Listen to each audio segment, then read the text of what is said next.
In this video I replaced these knackered old lamps with lovely shiny new ones. I have bridged this gap with a paper clip because the theory is that the indicators controlled by this unit here need to go through a relay, and I can't find a relay. I can find two wires that weren't attached to anything. So now it's the moment of truth where I'm going to turn the ignition on.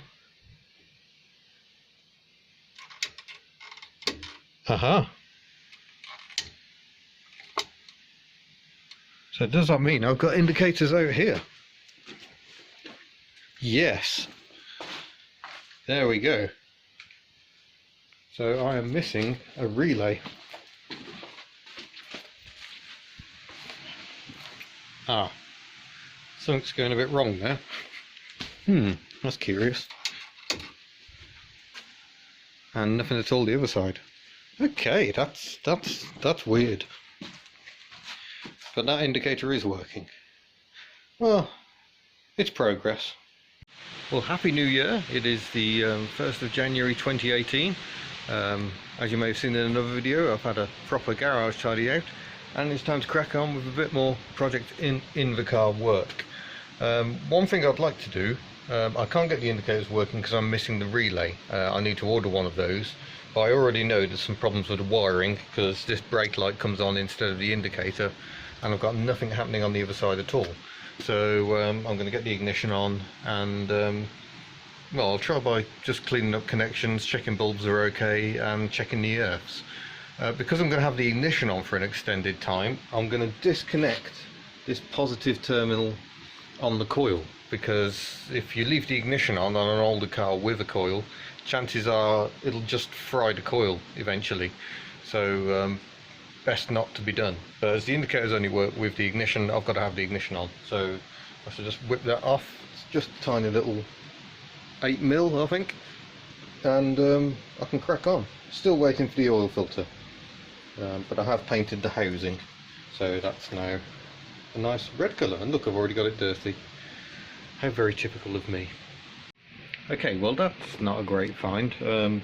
This light lens was cracked, and ooh, there is all sorts of nasty detritus inside that. But that's all horribly corroded and knackered. I might end up having to replace the entire lamp, which isn't as easy as you might hope. It just screw fits, but look at the wiring. I've pulled the rubber covers off, and this is what I found inside. I've never seen connections like that, so I'm going to have to cut them off and replace them with something a whole lot less good. Maybe even standard junction boxes wrapped in tape. Oh, I like wiring bodges. Aha, look at that. Fear not, bodgery warriors. They are actually pull-off connectors. Oh, that makes life easier. I shall keep pulling. I can't do that while I'm holding a camera, but I am trying to make a note of what goes where before I disconnect everything. That looks like an earth. Right. Concentrate. I might even take photos of this. This is a great thing about digital tech. Here's an exciting little nugget for you. These little rear lights shared with mini pickups, and they're actually just standard Lucas generic tail lights for trailers. I can still get them at the motor factors brand new if I wanted to. They were not original fitment though. If you see here, can you just see a tiny little filled hole?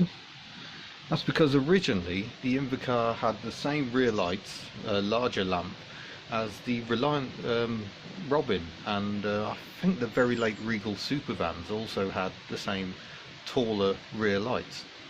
But I don't think they were seen as very bright, so they fitted these mini type ones to later Invacars. But it also looks like they retrofitted them to the earlier ones. I'm not sure I'm enough of a purist to put it back on the original type.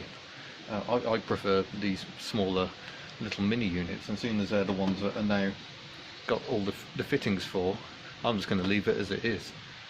I've pulled this lamp unit off the spares car, and despite the fact it was actually open to the elements, it's not too bad. There's a bit of corrosion around one of the lamp holders, but it's an awful lot better than the one I took off.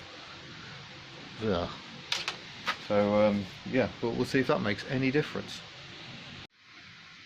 Hello, we've got some sort of life in there. Not very much life. That's the left indicator.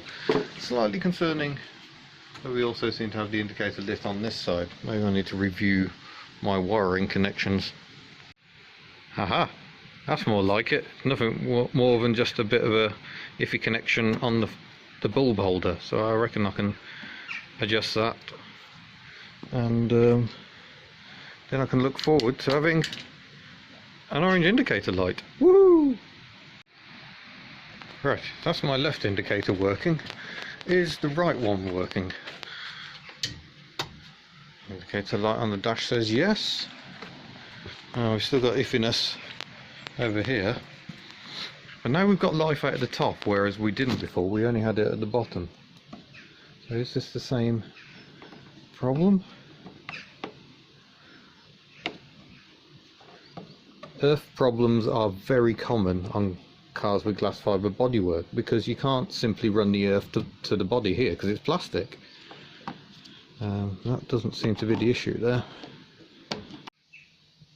Okay, my homemade wiper blade didn't do a very good job. Put the ignition back on, apply a little more moisture, and away we go. Oh, there we go.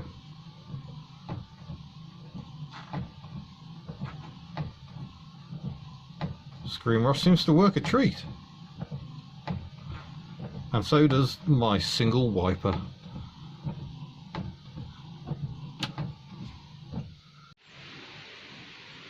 And there we go. Quick wiggle of the bulb. This bulb holder clearly not very good either, because if I twist it like that, it goes like that. But if I do it there, just there, there we go, that's fine. It's not very consistent. I'm going to have to work on that. Also need to fit some orange bulbs to the front, because white indicators are not legal. But I've just fitted white lenses just as an experiment from my 2CV. But anyway, the working bit is in here. That's this little flasher can under there, and this section is only made possible by the kind people S&G Barrett. So thank you very much, S&G Barrett, for making my Invacar flash again. I think this flasher can is meant for Mark II Jags, but there you go, it works fine. Shows the sense in shopping around. I've just bought a pair of brand new rear lights for my Invacar. They're not the correct ones, they've got the clear bit, but I reckon I can paint that. And I got them at a local factors, well, a local agricultural merchant, Morgan's, here in the centre of Aberystwyth, for what's that, £11.56 I think each, including the VAT. So 24 quid for a pair, whereas you go online and they're like that much each. So yeah, there you go, buy local, makes sense. More things have arrived. Got a big bag of connectors. These are the connectors that the rear lights use. So I'm hopeful that I might actually get the rear lights working and maybe even behaving if I'm really lucky. Oh, there we go. I think we're finally getting somewhere. Duff connections. So having renewed all these dodgy connections, I seem to have something going on. So that's the brake lights there, and the indicator going as well. It's good measure. Let's put the side lights on too.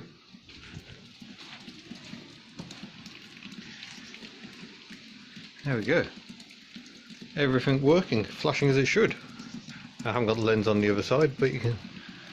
That's the light there. Both bulbs illuminated. Let's just go and switch indicator.